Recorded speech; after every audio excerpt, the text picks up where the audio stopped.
Hi friends, ಈ ನನ್ನ channel ನೋಡ್ತಿರುವಂಥ ಪ್ರತಿಯೊಂದು ವೀಕ್ಷಕರಿಗೆ ವಂದನೆಗಳು. ನಾವು ಇವಾಗ ವಾಗ್ದಾನದ ಭೂಮಿಯನ್ನು ನೋಡೋಕೆ ಹೋಗ್ತಾ ಇದ್ದೀವಿ. ವಾಗ್ದಾನದ ಅಂದರೆ ದೇವರು ತನ್ನ ಪ್ರಜೆಗಳಿಗೆ ಪ್ರಾಮಿಸ್ ಮಾಡಿದಂಥ ಪ್ರಾಮಿಸ್ ಲ್ಯಾಂಡ್. ಇದರ ಹಿಸ್ಟ್ರಿ ಏನು, ಯೇಸು ಸ್ವಾಮಿ ನಮಗೆ ಕೊಟ್ಟಂಥ ಪ್ರಾಮಿಸ್ ಲ್ಯಾಂಡ್ ಯಾವುದು, ಇದು ಎಲ್ಲಿದೆ, ಇದು ಯಾವ ಪ್ರದೇಶದಲ್ಲಿದೆ ಅನ್ನೋದು ನಾವು ಈ ವಿಡಿಯೋದಲ್ಲಿ ಸ್ಪಷ್ಟವಾಗಿ ನೋಡ್ತಾ ಹೋಗೋಣ. ಇದು Israel, the land of Israel ಅಂದರೆ ಇದು ಇಸ್ರಾಯೇಲ್ ಪ್ರದೇಶದಲ್ಲಿ ದೇವರು ಕೊಟ್ಟಂಥ ವಾಗ್ದಾನ ಭೂಮಿ ನೆಲೆಗೊಂಡಿದೆ. ಈ ಪ್ರದೇಶವು ಈಜಿಪ್ಟ್ ಮತ್ತು ಜೋರ್ದನ್ ಮಧ್ಯದಲ್ಲಿ ಇಸ್ರಾಯೇಲ್ ಅನ್ನೋ ಚಿಕ್ಕ ದೇಶ, ಪುಟ್ಟ ದೇಶದಲ್ಲಿ ಇದೆ. ಇಲ್ಲಿ ಯೇಸು ಸ್ವಾಮಿ ಕೂಡ ಜನನವಾಯಿತು. ಪ್ರಿಯ ಸ್ನೇಹಿತರೆ, ಯೇಸು ಸ್ವಾಮಿ ಕೂಡ ಇಲ್ಲೇ ಹುಟ್ಟಿದರು. ಈ ವಾಗ್ದಾನದ ಭೂಮಿ ಪ್ರಾಮಿಸ್ ಲ್ಯಾಂಡ್ ಅಂತ ನಾವು ಕರಿತೀವಿ. ಪ್ರಾಮಿಸ್ ಲ್ಯಾಂಡ್ ಅಂದರೆ ಈ ವಾಗ್ದಾನದ ಭೂಮಿಯನ್ನು ನಾವು ಪ್ರಾಮಿಸ್ ಲ್ಯಾಂಡ್ ಆಗಿ ನಾವು ಹೇಳ್ತೀವಿ. ಇದು ಪ್ರಪಂಚದ ಸೆಂಟರ್ ಪಾಯಿಂಟ್ ಅಂದರೆ ಮಧ್ಯಭಾಗದಲ್ಲಿ ಈ ವಾಗ್ದಾನದ ಭೂಮಿ ಇದೆ. ಈ ವಾಗ್ದಾನದ ಭೂಮಿ ಇಸ್ರಾಯೇಲ್ ಎಂದು ಕರೆಯಲ್ಪಡುತ್ತದೆ. ಪ್ರಿಯ ಸ್ನೇಹಿತರೆ, ಈ ವಾಗ್ದಾನ ಭೂಮಿ ದೇವರು ತನ್ನ ಇಷ್ಟಪಟ್ಟಂಥ ಪ್ರಜೆಗಳನ್ನು ನಡೆಸುವುದಕ್ಕೆ ಈ ವಾಗ್ದಾನ ಭೂಮಿಯನ್ನು ಆ ಪ್ರಜೆಗಳಿಗೆ ದೇವರು ಕೊಟ್ಟನು. ಪ್ರಿಯ ಸ್ನೇಹಿತರೆ, ಎಸ್ಕೇಲ್ ಬರೆದ ಪತ್ರಿಕೆ 5ನೇ ಅಧ್ಯಾಯ 10ನೇ ವಚನ ಪ್ರಕಾರ ಯೆರೂಸಲೇಮ್ದು centre of the nation with countries ಎಂದು ಬರೆಯಲ್ಪಟ್ಟಿದೆ. ಎಸ್ಕೇಲ್ ಬರೆದ ಪತ್ರಿಕೆ 5:5ನೇ ವಚನ ಪ್ರಕಾರ ಇದು ಪ್ರಪಂಚದ ಮೂಲೆ ಮೂಲೆಗಳಲ್ಲಿಯೂ ಕೂಡ ಮಧ್ಯಭಾಗದಲ್ಲಿ ಈ ವಾಗ್ದಾನದ ಭೂಮಿ ಬರುತ್ತದೆ. ಪ್ರಿಯ ಸ್ನೇಹಿತರೆ, ನಾವು ಈ ವಿಡಿಯೋನ ಸ್ಕಿಪ್ ಮಾಡಿದೆ ನೋಡಿ. ಇದು ಪ್ರಪಂಚದ ಮಧ್ಯಭಾಗ ಅಂದರೆ ಇಸ್ರಾಯೇಲ್ ಪಟ್ಟಣವು. ಇಲ್ಲಿ ರಾಜರು 12 ಮಂದಿ ಟ್ರೈಬ್ಸ್ ಸೆಟಲ್ ಆಗಿದ್ರು. ಅಂದರೆ ಇಲ್ಲಿ ಯಾರು ನಾಶನ ಮಾಡಿದ್ರು, ಯಾರು ಬಿಟ್ಟರು ಅನ್ನೋದು ಪ್ರತಿಯೊಂದು ಈ ವಿಡಿಯೋದಲ್ಲಿ ನಾವು ಡೆಪ್ತಾಗಿ ನೋಡ್ಕೊಂಡು ಹೋಗೋಣ. ಬನ್ನಿ ಸ್ನೇಹಿತರೆ, ಇಸ್ರಾಯೇಲ್ ಎಂಬುದು ಒಂದು ಚಿಕ್ಕ ಪುಟ್ಟ ದೇಶ. ಈ ಇಸ್ರಾಯೇಲ್ನಲ್ಲಿ ಅಬ್ರಹಾಮನಿಗೆ ದೇವರು ತಾನು ಕೊಟ್ಟಂಥ ವಾಗ್ದಾನ ಭೂಮಿಯನ್ನು ತನ್ನ ತಂದೆಯ ಮನೆಯಿಂದ ಯುಆರ್ ಇಂದ ಬೇತಲ್ ಎಂಬ ವಾಗ್ದಾನ ಭೂಮಿಗೆ ನಡೆಸಿದನು. ಅಬ್ರಾಮ್ಗೆ ದೇವರು ಕೊಟ್ಟಂಥ ವಾಗ್ದಾನ ಭೂಮಿ ಇಲ್ಲಿ ಕಾನಾನ್ ದೇಶ. ಈ ವಾಗ್ದಾನ ಭೂಮಿ ಎಫ್ರಟೀಸ್ ರಿವರಿಂದ ನೈಲ್ ರಿವರ್ವರೆಗೆ ಹರಡಿಕೊಳ್ಳುತ್ತದೆ. ತುಂಬ ದೊಡ್ಡ ವಾಗ್ದಾನ ಭೂಮಿ ಇದು. ಅಬ್ರಹಾಮನಿಗೆ ಈ ದೇವರು ತನ್ನ ವಾಗ್ದಾನ ಮಾಡಿದಂಥ ಪ್ರಕಾರ ಅಬ್ರಹಾಮನಿಗೆ ಕೊಡಲ್ಪಟ್ಟಂಥ ಭೂಭಾಗ. ಈಗ ನೋಡ್ತಿರುವಂಥ ಭೂಭಾಗ ಅದೇ ಭೂಭಾಗ. ಪ್ರಿಯ ಸ್ನೇಹಿತರೆ, ಆದಿಕಾಂಡ 15ನೇ ವಚನ 18ನೇ ವಚನ 18ನೇ ವಚನ ಪ್ರಕಾರ ಎಫ್ರಟೀಸ್ ರಿವರ್ ಇಂದ ನೈಲ್ ರಿವರ್ವರೆಗೆ ಈ ವಾಗ್ದಾನದ ಭೂಮಿ ದೇವರು ಅಬ್ರಹಾಮನಿಗೆ ಕೊಡಲ್ಪಟ್ಟಂಥ ಭೂಭಾಗ ಆಗಿದೆ. ಪ್ರಿಯ ಸ್ನೇಹಿತರೆ, ಅಬ್ರಹಾಮನಿಗೆ 12 ಜನ, ಅಬ್ರಹಾಮನ ಮಗನು ಯಾಕೋಬನು, ಅವ್ರಿಗೆ 12 ಜನ ಮಕ್ಕಳು. ಆ 12 ಜನರ ಮಕ್ಕಳ ಭೂಮಿಯೇ ಈ ವಾಗ್ದಾನ ಭೂಮಿಯಾಗಿದೆ. ಇದೇ ಎಫ್ರಟೀಸ್ ರಿವರಿಂದ ನೈಲ್ ರಿವರ್ವರೆಗೂ ಈ ವಾಗ್ದಾನ ಭೂಮಿ ಹರಡಿಕೊಂಡಿದೆ. ಇದರ ಸುತ್ತಮುತ್ತ ಬ್ಯಾಬಿಲೋನಿನ ತುಂಬ ಪ್ರದೇಶಗಳಿದೆ. ಈ ವಾಗ್ದಾನದ ಭೂಮಿ ಯಾಕೋಬನ ಮಕ್ಕಳು ಆದ ಯೋಸೇಫು 12 ಜನ ಮಕ್ಕಳಲ್ಲಿ ಯೋಸೇಫನಿಗೆ ಅವರ ಸ್ವಂತ ಅಣ್ಣಂದರೇ ಅವನನ್ನು ಬೇರೊಂದು ಪ್ರದೇಶಕ್ಕೆ ಮಾರಿದರು. ಹಾಗೆ ಈ ವಾಗ್ದಾನ ಭೂಮಿ ಗೋಷಾನ್ ಎಂಬ ಪ್ರದೇಶಕ್ಕೆ ಯೋಸೇಫನನ್ನು ಮಾರಿದರು. ಆ ಯಾಕೋಬನ ಮಕ್ಕಳು ಸ್ವಂತ ಅಣ್ಣ ತಮ್ಮಂದರೆ ಗೋಷಾನನ ಪ್ರದೇಶಕ್ಕೆ ಯಾಕೋಬನನ್ನು ಮಾರಿಬಿಟ್ರು. ಈ ಗೋಷನ್ ಎಂಬ ಪ್ರದೇಶವು ವಾಗ್ದಾನದ ಭೂಮಿಯಿಂದ ಆಚೆ ಬರುತ್ತದೆ. ಈ 12 ಜನ ಮಕ್ಕಳೇ ಈ ಇಸ್ರಾಯೇಲ್ ಪ್ರದೇಶಕ್ಕೆ ವಾರಸುದಾರರು. ಇವಾಗ ನೋಡ್ತಾ ಇರುವಂಥದ್ದು ಹಿಬ್ರೂ ಆಫ್ ಸ್ಲೇಫ್. ಈ ಗೋಷನ್ ಅಂದರೆ ಮೋಶೆ ಈ ಯಾಕೋಬಿನ ಮಕ್ಕಳು ಯೋಸೆಫಿನ ಮಕ್ಕಳು. ಈ ಸಂತತಿಯಿಂದ ಮೋಶೆ ಒಂದು ಬಂತು. ಮೋಶೆಯಿಂದ ಹರಡಿಕೊಳ್ಳು ಅಂದರೆ ಮೋಶೆಯ ರೂಲಿಂಗ್ ಕಾಲದಲ್ಲಿ ಈ ವಾಗ್ದಾನದ ಭೂಮಿಗೆ ಮತ್ತೆ ದೇವರು ಕೆಂಪು ಸಮುದ್ರವನ್ನು ದಾಟಿಸಿ ಸೀನಾಯಿ ಬೆಟ್ಟದ ಮುಖಾಂತರ ಅವರನ್ನು ವಾಗ್ದಾನ ಭೂಮಿಗೆ ನಡೆಸ್ತಾನೆ. ಕಾನಾನ್ ದೇಶ ಅಂದರೆ ಹಾಲು ಜೇನು ಹರಿಯುವಂಥ ದೇಶಕ್ಕೆ ಯೇಸು ಸ್ವಾಮಿ ಆಮೇಲೆ ಅಲ್ಲಿಗೆ ಅವರನ್ನು ನಡೆಸುತ್ತಾನೆ. ಇದೇ ಈ ವಾಗ್ದಾನದ ಭೂಮಿ ದ ಕಾನಾನ್. ಈ ಕಾನಾನ್ ದೇಶಕ್ಕೆ ಎಲ್ಲರೂ ವಾಗ್ದಾನ ಭೂಮಿಗೆ ಮೋಶೆ ಆಳ್ವಿಕೆ ಕಾಲದಲ್ಲಿ, ಯೆಹೋಶುವ ಆಳ್ವಿಕೆ ಕಾಲದಲ್ಲಿ ಕಳಿಸ್ತಾರೆ. ಈಗ ನೋಡ್ತಿರುವಂಥ ಮ್ಯಾಪಲ್ಲಿ ಈ ವಾಗ್ದಾನ ಭೂಮಿಯಲ್ಲಿ ಯಾವ ಥರ ಹಿಡ್ಕೊಂಡು ನೋಡುತ್ತೆ. ಈಸ್ಟ್ ಮನುಷ್ಯ ಜುಡಿಯಾ ಯೆಹೋಶುವ ಕಾಲದಲ್ಲಿ ಇಸ್ರಾಯೇಲಿಟ್ ಕಾನಾನ್ಗೆ ನಡೆಸಲ್ಪಡ್ತಾರೆ. ಆದರೆ ಮೋಶೆ ಹೋಗೋಕ್ಕಾಗಂಗಿಲ್ಲ, ಇಸ್ರಾಯೇಲ್ ದೇಶಕ್ಕೆ ಕಳಿಸಲ್ಪಡ್ತಾರೆ. ಅದು ಯೆಹೋಶುವ ಆಡಳಿತ ಕಾಲದಲ್ಲಿ. ಅರ್ಥ ಆಯಿತು? ಕ್ಲಿಯರಾಗಿ ಅರ್ಥ ಮಾಡ್ಕೊಳ್ಳಿ ಸ್ನೇಹಿತರೆ ಈ ವಾಗ್ದಾನ ಭೂಮಿ. ಆಮೇಲೆ ನ್ಯಾಯಾಧಿಪತಿಗಳು ಬರ್ತಾರೆ. ನ್ಯಾಯಾಧಿಪತಿಗಳು ಕಾಲ ಬಂತು ಅಂದರೆ ನ್ಯಾಯಾಧಿಪತಿಗಳು ಕಾಲದಲ್ಲಿ ಇಸ್ರಾಯೇಲ್ ಅನ್ನೋದು ಈಸ್ಟ್ ಮನುಷ್ಯ, ವೆಸ್ಟ್ ಮನುಷ್ಯ, ಆ ಥರ ಅದು 2 ವಿಭಾಗದಲ್ಲಿ ಬರುತ್ತದೆ. ಪ್ರಿಯ ಸ್ನೇಹಿತರೆ, ಈ ವಿಡಿಯೋ ನೋಡ್ತಿರುವಂಥ ಪ್ರತಿಯೊಬ್ಬರು ದಯವಿಟ್ಟು ಗಮನವಿಟ್ಟು ಕೇಳಿ. ಆಮೇಲೆ ಸೌಲ್ ಎಂಬ ರಾಜ್ಯ ಬರ್ತಾನೆ, kingdom of Saul. 1051 1011 BC, before the Christ. King David, Saul, ಆಮೇಲೆ ಸಾಲ್ಮೋನ್, ಇವ್ರದ್ದೆಲ್ಲರದು ಆಳ್ವಿಕೆ ಬರುತ್ತದೆ. ಕಿಂಗ್ ಸಾಲ್ಮೋನ್ ಇವ್ರದ್ದೆಲ್ಲ ಆಳ್ವಿಕೆಯು ಈ ವಾಗ್ದಾನ ಭೂಮಿಯಲ್ಲಿ ಮತ್ತೆ ಬರುತ್ತದೆ. ಇವರು ಈ ರಾಜ್ಯರು ಈ ವಾಗ್ದಾನ ಭೂಮಿಯನ್ನು ಆಡಳಿತ ಮಾಡ್ತಾರೆ. ಪ್ರೀತಿಯ ಸ್ನೇಹಿತರೆ, ಮ್ಯಾಪಲ್ಲಿ ನೋಡಿ, northern kingdom of Israel, southern kingdom of Judah ಅಂತ 2 ವಿಭಾಗವಾಗಿ ಮತ್ತೆ ಅದು ಸಪ್ರೇಟ್ ಆಗುತ್ತೆ. ಈ ವಾಗ್ದಾನ ಭೂಮಿಯಲ್ಲಿ ತುಂಬ ರೀತಿಯ ಕಾಂಪ್ಲಿಕೇಟೆಡ್ ಬರುತ್ತೆ. ಅದೇ ಥರ ಈ ವಾಗ್ದಾನ ಭೂಮಿಯು Egypt, Jordan, northern kingdom of Israel, southern kingdom of Judah ಅಂತ ಮತ್ತೆ 2 ಭಾಗ ಆಗುತ್ತೆ ಈ ಇಸ್ರಾಯೇಲ್ ಪಟ್ಟಣವು. ಈ ವಾಗ್ದಾನ ಭೂಮಿಯಲ್ಲಿ ಅನೇಕ ವಿಧವಾದಂಥ ರಾಜ್ಯರು ವಿಸ್ತರಿಸ್ತಾರೆ. ಫಸ್ಟ್ ಬರುವಂಥದ್ದು ಆಶೀರ್ ರಾಜರು. ಕ್ವಾರ್ ಎಂಬ ರಾಜನು, ಆಸಿರಿಯ ರಾಜನು ಡಮಸ್ಕಸ್, ಬ್ಯಾಬಿಲೋನ್ ಎಂಬ 853 ಇಸ್ವಿಯಲ್ಲಿ ಇದನ್ನು ಸ್ವಾಧೀನಪಡಿಸ್ಕೊಳ್ತಾನೆ. ಪ್ರಿಯ ಸ್ನೇಹಿತರೆ, 841 BCಯಲ್ಲಿ ಕಿಂಗ್ ಅಂದರೆ ಅವರು ದಾಸತ್ವದಲ್ಲಿ, ಅವರು ಇಸ್ರಾಯೇಲ್ ಪ್ರಜೆಗಳು ಅವ್ರಿಗೆ ದಾಸತ್ವದಲ್ಲಿ ಹೋಗ್ತಾರೆ. ಇದೇ ಇವಾಗ ನೋಡ್ತಿರುವಂಥ ಮ್ಯಾಪ್ ಯೆರೂಸಲೇಮ್. ಈ ಯೆರೂಸಲೇಮನ್ನು ಮಾತ್ರ ಆಶೀರ ರಾಜನು ಆಕ್ರಮಿಸಿಕೊಳ್ಳೋಕ್ಕೆ ಸಾಧ್ಯವಾಗಲಿಲ್ಲ. ಯಾಕೆಂದರೆ ಯೆರೂಸಲೇಮ್ ರಾಜ್ಯವು ದೇವರು ಕೊಟ್ಟಂಥ ವಾಗ್ದಾನ ಭೂಮಿ ಆದುದರಿಂದ ಆಶೀರ್ಯ ರಾಜನು ಆಕ್ರಮಿಸಿಕೊಳ್ಳೋಕ್ಕೆ ಸಾಧ್ಯವಾಗುವುದಿಲ್ಲ. ಆಶೀರ್ಯರು, ಬಾಬಿಲೋನಿಯರು ಕೂಡಿ ಅದನ್ನು ಆಕ್ರಮಿಸಿಕೊಳ್ಳದೆ ಅವ್ರಿಗೆ ಯೆರೂಸಲೇಮ್ ಬಿಟ್ಟು ಪ್ರತಿಯೊಂದು ಮೂಲೆಯ ಪ್ರಪಂಚದ ಎಲ್ಲ ಭಾಗಗಳಲ್ಲಿ ಆಕ್ರಮಿಸಿಕೊಂಡ್ರು. ಆದರೆ ಈ ಯೆರೂಸಲೇಮನ್ನು ಮಾತ್ರ ಆಕ್ರಮಿಸ್ಕೊಳಕ್ಕೆ ಆಗಿಲ್ಲ. ಇದು ಸೌದರ್ನ್ ಕಿಂಗ್ಡಮ್ ಆಫ್ ಜೂಡಾ. ಆಮೇಲೆ ಅವರು ಅಲ್ಲಿರುವಂಥ ರಾಜನನ್ನು ಬಾನಿಸರನ್ನಾಗಿ ತಗೊಂಡು ಹೋದರು. ಬಟ್ ಈಗ ನೋಡ್ತಿರುವಂಥ ನೀವು ಮ್ಯಾಪಲ್ಲಿ ನೋಡಿ ಪ್ರಿಯ ವೀಕ್ಷಕರೇ, Nineveh falls of Babylonian and Media. Babylon ಅಂದರೆ ದಾನಿಯಲ್, ಶಡ್ರಕ್, ಮೇಷಕ್, ಅಬೇದ್ನೆಗೋ ಇದ್ದಾಗ ನೆಬೂಕದ್ನೆಚ್ಚರ ಕಾಲದ ರಾಜನು ಆಳ್ವಿಕೆ ಸ್ಟಾರ್ಟ್ ಆಗುತ್ತೆ. ಇವಾಗ 612 612 539 before the death of Christ ಬ್ಯಾಬಿಲೋನ್ನಲ್ಲಿ ಆರಾಮ್ ರಾಜ್ಯ, ಬ್ಯಾಬಿಲೋನಿಯರ ರಾಜ್ಯನ ಆಡಳಿತ, ಈ ಥರದ ಎಲ್ಲ ಆಡಳಿತಗಳನ್ನು ಇಲ್ಲಿ ನಾವು ನೋಡ್ತಾ ಇರ್ತೀವಿ.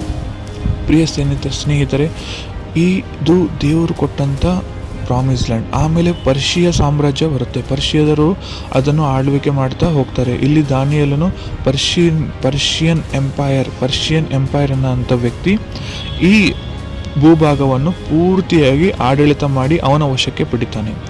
ಅವನ ವಶಕ್ಕೆ ಪಡೆದಂಥ ಈ ವಾಗ್ದಾನದ ಭೂಮಿ before 539 515 457 428 second way of Israelite return, ಅಂದರೆ 2 ಸಾರಿ ಇದು ಯುದ್ಧ ನಡೀತದೆ ಇಸ್ರಾಯೇಲಿಟ್ ಮಿಡಲಲ್ಲಿ. ಈಗ ನೋಡ್ತಿರೋವಂಥ ವಾಗ್ದಾನ ಭೂಮಿ ರೋಮ್ ಸಾಮ್ರಾಜ್ಯವು ವಿಸ್ತರಿಸುತ್ತದೆ. ರೋಮ್ ಸಾಮ್ರಾಜ್ಯವು ವಿಸ್ತರಿಸಿದಾಗ ಅನೇಕ ಆಶೀರಿಯ ಸಾಮ್ರಾಜ್ಯವು ಮತ್ತು ಆಮೇಲೆ ಬ್ಯಾಬಿಲೋನಿಯನ್ ಸಾಮ್ರಾಜ್ಯವು ಎಲ್ಲವೂ ರೋಮ್ ಅಂಡರ್ ಹೋಗ್ತದೆ. ಅಲೆಕ್ಸಾಂಡರ್ ರೂಲಿಂಗ್ ಆಡಳಿತದಲ್ಲಿ ರೋಮ್ ಅನ್ನೋದು ಬರುತ್ತೆ. ಇವಾಗ ನೋಡ್ತಿರೋಂಥ ಭೂಭಾಗ ಅದೇ ನೋಡಿ, ಪರ್ಷಿಯಾ ಇಲ್ಲಿದೆ, ಆಮೇಲೆ ಈಜಿಪ್ಟ್ ಇಲ್ಲಿದೆ, ಆಶಿರಿಯಾ ಇಲ್ಲಿದೆ, ಎಲ್ಲವನ್ನು ರೋಮ್ ಆಕ್ರಮಿಸ್ಕೊಳ್ತಾರೆ. ಇದೇ ಇವಾಗ ನೀವು ನೋಡ್ತಾ ಇರುವಂಥ ಈ ಭೂಭಾಗ 198 63 BCಯಲ್ಲಿ ಸೆಲ್ಸಿಡಿಕ್ ಎಂಪೈರ್ ಆಫ್ ಜೂಡಾ ಎಂಬ ಆಳ್ವಿಕೆ ಬರುತ್ತೆ. ಈ ಆಳ್ವಿಕೆ ಬಂದ ಮೇಲೆ ಈ ಆಳ್ವಿಕೆಯು ಮತ್ತೆ ಈಜಿಪ್ಟ್ ಪ್ರದೇಶದಲ್ಲಿ ಯೆರೂಸಲೇಮಿನ ಮೇಲೆ ಅನೇಕ ವಿಧವಾದಂಥ ವಿವಾದಾಸ್ಪದಗಳು ಸ್ಟಾರ್ಟ್ ಆಗುತ್ತೆ. ಮಂದಿರದಲ್ಲಿ ಪೂಜೆಗಳು ಸ್ಟಾರ್ಟ್ ಆಗ್ತವೆ. ಇದರಿಂದ ಯಹೂದಿಗಳಿಗೆ ತುಂಬಾ ಸಿಟ್ಟು ಬರುತ್ತೆ. ಯಹೂದಿಗಳಿಗೆ ತುಂಬಾ ಇದರ ಮೇಲೆ ಇದು ಆಗ್ಲಾರ್ದಂಗೆ ಯಹೂದಿಗಳು ಎಲ್ಲರೂ ಹಂದಿಯನ್ನು ಸ್ಯಾಕ್ರಿಫೈಸ್ ಮಾಡಿ ಸ್ಟ್ಯಾಚ್ಯೂ ಆಗಿ ಅಲ್ಲಿ ಮಾಡಿದಾಗ ಯಹೂದಿಗಳಿಗೆ ತುಂಬ ಕೋಪ ಬಂದುಬಿಟ್ಟು ಯಹೂದಿಗಳು ಏನು ಮಾಡ್ತಾರೆ, ತಿರುಗಿ ಬೀಳ್ತಾರೆ. ನಮ್ಮ ದೇಶವನ್ನು ನಮಗೆ ಕೊಡಿ, ನಮ್ಮ ಪ್ರಾಮಿಸ್ ಲ್ಯಾಂಡನ್ನು ನಮಗೆ ಕೊಡಿ, ಇದು ನಮಗೆ ಸೇರಿದ್ದು ಭೂಭಾಗ ಅಂತಂದು ಅವ್ರು ತಿರುಗಿ ಬಿದ್ದು ಮೆಕಬನ್ ಕಿಂಗ್ಡಮ್ ಒಳಗಡೆ ಅದನ್ನು ಮತ್ತೆ ಸ್ವಾಧೀನ ಮಾಡ್ಕೊತಾರೆ ಯಹೂದಿಗಳು. ಇವಾಗ ನೀವು ನೋಡ್ತಿದ್ರಿ ಸೈಮೋನ್ ಮತ್ತು ಈ ಪ್ರದೇಶವನ್ನು ಈ ಪ್ರದೇಶವನ್ನು ಎಲ್ಲವನ್ನು ಎಕ್ಸ್ಪೆನ್ಷನ್ ಆಗಿ ನೀವು ನೋಡಿ ಇಷ್ಟು ಭಾಗಗಳಲ್ಲಿ ಸ್ಪ್ಲಿಟ್ ಆಗಿದೆ. ಈ ಪ್ರದೇಶವನ್ನು ಮತ್ತೆ ರೋಮ್ ಸಾಮ್ರಾಜ್ಯವು ಮತ್ತೆ ಈ ಪ್ರದೇಶವನ್ನು ಕೆಡಿಸುತ್ತೆ. ತುಂಬ ಅಂದರೆ ತುಂಬ ಕಾಂಪ್ಲಿಕೇಟೆಡ್ ಲ್ಯಾಂಡ್ ಆಗಿದೆ. ಇದು ಡ್ಯಾನಿಯಲ್ ಕಾಲದ ಲ್ಯಾಂಡು. ರೋಮ್ ಸಾಮ್ರಾಜ್ಯವು ಮತ್ತೆ ಅಧಿಕವಾಗಿ ವಿಸ್ತರಿಸುತ್ತೆ, ಮತ್ತೆ ಅಧಿಕವಾಗಿ ಪ್ರತಿಯೊಂದು ದೇಶಗಳನ್ನು ಸ್ವಾಧೀನ ಮಾಡ್ಕೊತಿದೆ. ಅಲೆಕ್ಸಾಂಡರ್ ನೇತೃತ್ವದಲ್ಲಿ ರೋಮ್ ಅನ್ನೋದು ತುಂಬಾ ಕಾಂಪ್ಲಿಕೇಟೆಡ್ ಆಗಿ ಹೋಗುತ್ತೆ. 63 BCಯಲ್ಲಿ ಪಾಂಪಿ ಕಾನ್ಕ್ವರಿ ಜೆರುಸಲೇಮ್ ಎಂದು ನೀವು ಕೇಳ್ಪಡ್ತಿದ್ದೀರಲ್ಲ ಈ ಹೆಸರು, ಇದು ಮತ್ತೆ ಹರಡುತ್ತದೆ. ಈ ಲ್ಯಾಂಡ್ ತುಂಬ ಕಾಂಪ್ಲಿಕೇಟೆಡ್ ಲ್ಯಾಂಡ್ ಆಗಿದೆ ಪ್ರಿಯ ಸ್ನೇಹಿತರೆ, ವೀಕ್ಷಿಸಿ. ಮತ್ತು ಈಜಿಪ್ಟ್, ಆಮೇಲೆ ಅಶಿರಿಯಾ, ಪ್ರತಿಯೊಂದು ಪರ್ಸಿಯಾ ಅನ್ನೋದು ಟೋಟಲ್ ಎಲ್ಲ ಲ್ಯಾಂಡನ್ನು ರೋಮ್ ಆಕ್ರಮಿಸುತ್ತದೆ. ಇದೇ ಇವತ್ತಿನ ವಿಡಿಯೋ ಸ್ಪೆಷಲ್ ಸ್ನೇಹಿತರೆ. ಮತ್ತು ಈ ಪ್ರಾಮಿಸ್ ಲ್ಯಾಂಡ್ ಬಗ್ಗೆ ನಿಮ್ಗೆ ಇನ್ನೂ ಬೇಕಂದರೆ ಯೇಸು ಸ್ವಾಮಿ ಕೂಡ ಹುಟ್ಟಿದ್ದು ಇಲ್ಲೇ. ಇನ್ನೂ ನಿಮಗೆ ಯೇಸು ಸ್ವಾಮಿ ಆದಮೇಲೆ ಇದೆಲ್ಲ ವಾರ್ಸ್ ಆದಮೇಲೆ ಯೇಸು ಸ್ವಾಮಿ ಹುಟ್ಟಿದನು, ಮತ್ತು ಆ ಯೇಸು ಸ್ವಾಮಿ ಬಂದನು, ತಿರುಗಿ ಎದ್ದು ಹೋದನು, ಸತ್ತು ಮತ್ತು ತಿರುಗಿ ಆತನು ದೇವರ ಹತ್ರ ಹೋದನು. ಇದೇ ಇವಾಗ ನೀವು ನೋಡ್ತಿರುವಂಥದ್ದು ಜೂಟ್ ಎಂಬುದು. ಇದು ಯೆರೂಸಲೇಮನ್ನು ಡಿಸ್ಟ್ರಾಕ್ಷನ್ ಮಾಡಿದಂಥ 70ನೇ ಆಫ್ಟರ್ ದ ಡೆತ್ ಆಫ್ ಕ್ರೈಸ್ಟಲ್ಲಿ ಮತ್ತೆ ಈ ಟೆಂಪಲನ್ನು ಬೆಳೆಸ್ತಾರೆ. ಈ ಟೆಂಪಲನ್ನು ಬೆಳೆಸಿ 132 ಇಂದ 136 ಆಫ್ಟರ್ ಡೆತ್ ಆಫ್ ಕ್ರೈಸ್ಟಿಂದ ಮತ್ತೆ ಇದನ್ನು ಇಸ್ಲಾಂ ರಾಜ್ಯಗಳು ಏನು ಮಾಡ್ತಾವಂದರೆ ತಮ್ಮ ಸ್ವಾಧೀನಕ್ಕೆ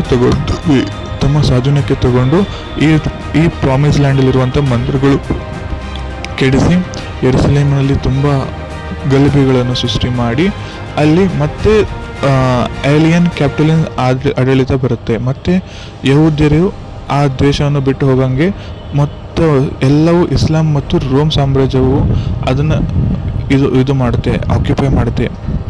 ಸಿರಿಯಾ, ಪ್ಯಾಲೆಸ್ಟೈನ್ ಅಂತಂದು ಮತ್ತೆ ದೇಶಗಳು ಒಟ್ಟುಕೊತವೆ.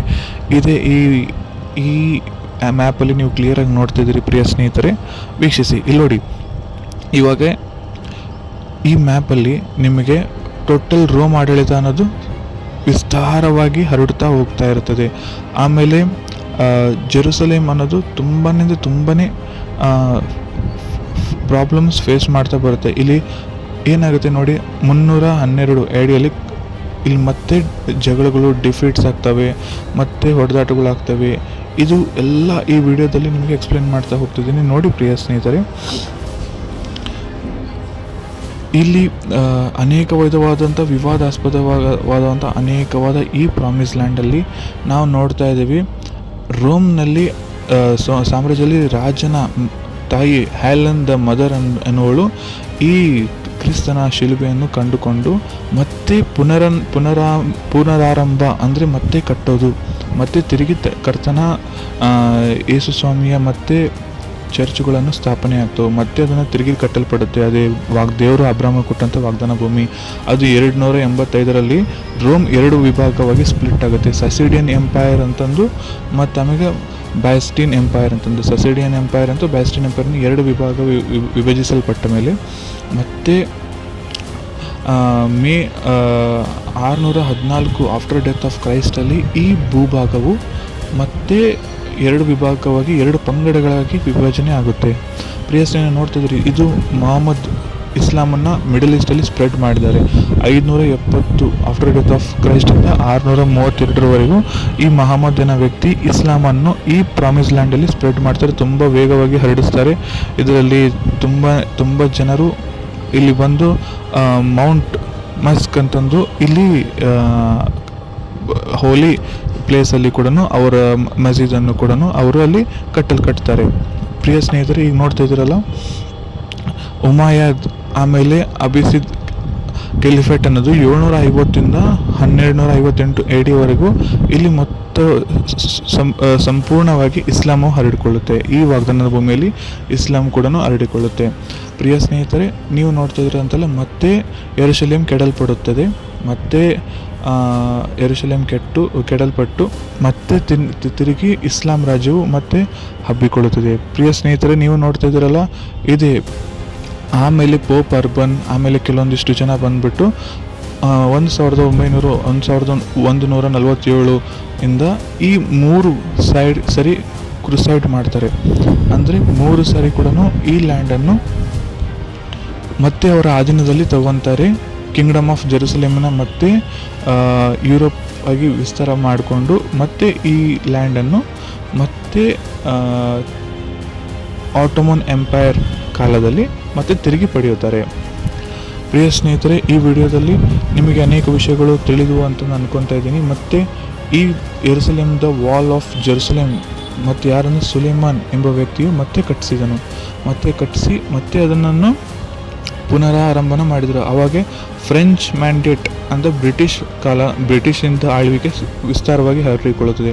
ಬ್ರಿಟಿಷ್ ಆಳ್ವಿಕೆಯಲ್ಲಿ ಮತ್ತೆ ಯೆರೂಸಲೇಮು ಪುನರಾರಂಭವಾಗಿ ಮತ್ತೆ ಕಟ್ಟಲ್ಪಡುತ್ತದೆ. ಇದೇ ಈ ಥರವಾದಂಥ ಈ ಕಾಂಪ್ಲಿಕೇಟೆಡ್ ಲ್ಯಾಂಡ್, ಈ ಪ್ರಾಮಿಸ್ ಲ್ಯಾಂಡ್ ಅಂದರೆ ಅನೇಕ ವಿಧವಾದಂಥ ಜನರು, ಅನೇಕ ವಿಧವಾದಂಥ ದೇಶಗಳು ಈ ಪ್ರಾಮಿಸ್ ಲ್ಯಾಂಡನ್ನು ಆಕ್ರಮಿಸ್ಕೊಳ್ತಾ ಬಂತು. ಇವಾಗ ಜೋರ್ಡಾನ್ ಇಂಡಿಪೆಂಡೆನ್ಸಲ್ಲಿ British level Israel, United Nations ಇವನ್ನೆಲ್ಲ ಕಲ್ತ್ಕೊಂಡು ಲ್ಯಾಂಡ್ ಯಹೂದಿಗಳಿಗೆ 1945 ಕೊಡಲ್ಪಟ್ಟರು. ಇದರಲ್ಲಿ ಕೂಡ ಕೆಲವೊಂದಿಷ್ಟು ಭಾಗಗಳು ಇಸ್ಲಾಂ ಆಕ್ರಮಿಸಿಕೊಳ್ಳುತ್ತೆ.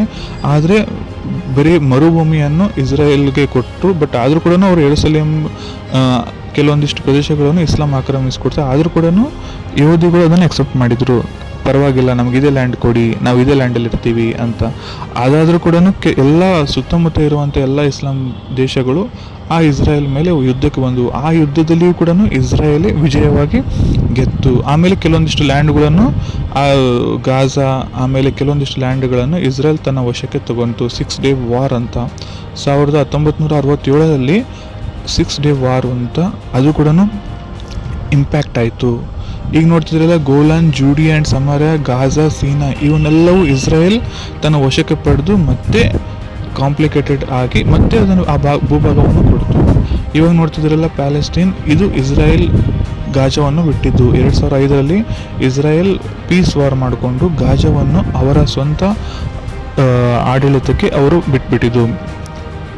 ನೋಡ್ತಿದ್ದೀರಾ ಪ್ರಿಯ ಸ್ನೇಹಿತರೆ, ಇಷ್ಟೆಲ್ಲ ಈ ಪ್ರಾಮಿಸ್ ಲ್ಯಾಂಡಲ್ಲಿ ಕಾಂಪ್ಲಿಕೇಟೆಡ್ ಆಗಿ ಹರಡ್ತಾ ಬಂತು. ಇಸ್ಲಾಂ ಆದರೂ ಕೂಡ ಸ್ವಲ್ಪ ವಿಭಾಗದಲ್ಲಿ ಅವರು ಆಕ್ರಮಿಸ್ಕೊಂಡ್ರು. ಆಮೇಲೆ ರೋಮ್ ಎಂಪೈರ್ ಆಕ್ರಮಿಸ್ಕೊಟ್ರು. ಅಬ್ರಾಹ್ಮಿಕ್ ದೇವರು ಕೊಟ್ಟಂಥ ವಾಗ್ದಾನ ಭೂಮಿ ಎಫ್ರೋಟಿಸ್ ರಿವರಿಂದ ನೈಲ್ ರಿವರ್ವರೆಗೆ ಇರುತ್ತೆ. ಆಮೇಲೆ ಸೌಲ್ ಬಂದನು, ದಾವಿದನು ಬಂದನು, ಬಾಬಿಲೋನಿಯರು ಬಂದರು, ಅಶೀರಿಯರು ಬಂದರು, ಪರ್ಸಿಯರು ಬಂದರು, ಸಿರಿಯಾ ಪ್ಯಾಲೆಸ್ಟೈನರು ಬಂದರು. 6 ಡೇಸ್ ವಾರ್ ಆಯಿತು. ಇವೆಲ್ಲವೂ ಕೂಡ ಈ ವಿಡಿಯೋದಲ್ಲಿ ನಿಮಗೆ ಸ್ಪಷ್ಟವಾಗಿ ನಾನು ತೋರಿಸ್ತಾ ಬರ್ತಾ ಇದ್ದೀನಿ. ಆಮೇಲೆ 14 ಮೇ 1948 ಇಸ್ರಾಯೇಲ್ ಇಂಡಿಪೆಂಡೆನ್ಸ್ ಆಯಿತು. ನಿಮಗೆ ಈ ವಿಡಿಯೋ ಲೈಕ್ ಆಗಿದ್ದರೆ ಸಬ್ಸ್ಕ್ರೈಬ್ ಮಾಡಿ, ಲೈಕ್ ಮಾಡಿ. ಆಮೇಲೆ ಸೌಲ್, ಡೇವಿಡ್, ಸಲ್ಮೋನ್ ರಾಜುಗಳು ಬಂದು, ಸೌದರ್ನ್ ಜೂಡಿಯಾ ಬಂತು, ನಾರ್ತನ್ ಕಿಂಗ್ಡಮ್ ಆಫ್ ಇಸ್ರಾಯೇಲ್ ಬಂತು. ಇಸ್ರಾಯೇಲ್ ಎಂಬ ಪ್ರಾಮಿಸ್ ಲ್ಯಾಂಡಲ್ಲಿ ಇಷ್ಟು ಅನೇಕ ವಿಧವಾದ ವಿವಾದಾಸ್ಪದಕವಾದ ಘಟನೆಗಳು ನಡೆದವು. ಪ್ರಿಯ ಸ್ನೇಹಿತರೆ, ನಿಮ್ಮ ಮುಂದೆ ಈ ವಿಡಿಯೋ ನಾನು ಇಡೋಕ್ಕೆ ತುಂಬಾ ನನ್ನ ಹತ್ರದಿಂದ ಆದಂಥ ಹಿಸ್ಟೋರಿಕಲ್ ಎವಿಡೆನ್ಸನ್ನು ನಿಮ್ಮ ಮುಂದೆ ಇಟ್ಟಿದ್ದೀನಿ. ಇನ್ನೂ ಬರುವಂಥ ದಿನಗಳಿಗೆ ಅನೇಕ ವಿಧವಾದಂಥ ಹಿಸ್ಟೋರಿಕಲ್ ಎವಿಡೆನ್ಸ್ ನಿಮ್ಮ ಮುಂದೆ ತೊಗೊಂಡು ಬರ್ತೀನಿ. ಹಾಗೆ ಪ್ರತಿಯೊಂದು ದಿನಗಳಲ್ಲಿಯೂ ಕೂಡ ನಿಮ್ಮ ಮುಂದೆ ಈ ವಾಗ್ದಾನದ ಭೂಮಿಯಲ್ಲಿ ಈ ವಿಡಿಯೋದಲ್ಲಿ ನೀವು ನೋಡಿದ ಪ್ರಕಾರನೇ ಅನೇಕ ವಿಧವಾದಂಥ ಮತ್ತೆ ಹೊಸ ಕಂಟೆಂಟಿಂದ ನಿಮಗೆ ನಾನು ಅರ್ಥ ಮಾಡಿಸಲಿಕ್ಕೆ ಟ್ರೈ ಪಡ್ತೀನಿ. ನಿಮಗೆ ಇಷ್ಟವಾದರೆ ಲೈಕ್ ಮಾಡಿ. ಮತ್ತು ಅನೇಕ ವಿಧವಾದಂಥ ಈ ವಾಗ್ದಾನದ ಭೂಮಿಯ ಬಗ್ಗೆ ನಿಮಗೆ ನಾನು ಹಿಸ್ಟೋರಿಕಲಲ್ಲಿ ಕಲೆಕ್ಟ್ ಮಾಡಿದಂಥ ಡಾಟಾವನ್ನು ನಿಮ್ಮ ಮುಂದೆ ಇಟ್ಟಿದ್ದೀನಿ. ಮತ್ತು ಇನ್ನೂ ಅನೇಕ ವಿಧವಾದಂಥ ಏನಾದರೂ ಮುಂದೆ ಹಿಸ್ಟೋರಿಕಲ್ಲಾಗಿ ಏನಾದರೂ ನಮಗೆ ಸಿಕ್ಕರೆ ಖಂಡಿತವಾಗಿ ನಿಮ್ಮ ಮುಂದೆ ತೊಗೊಂಬರ್ತೀನಿ. ಪ್ರಿಯ ಸ್ನೇಹಿತರೆ, ನನ್ನ ವಿಡಿಯೋವನ್ನು ನಿಮ್ಗೆ ಇಷ್ಟವಾಗಿದ್ದರೆ ಲೈಕ್ ಮಾಡಿ, ಶೇರ್ ಮಾಡಿ, ಆಮೇಲೆ ಸಬ್ಸ್ಕ್ರೈಬ್ ಮಾಡಿ. ಪ್ರಿಯ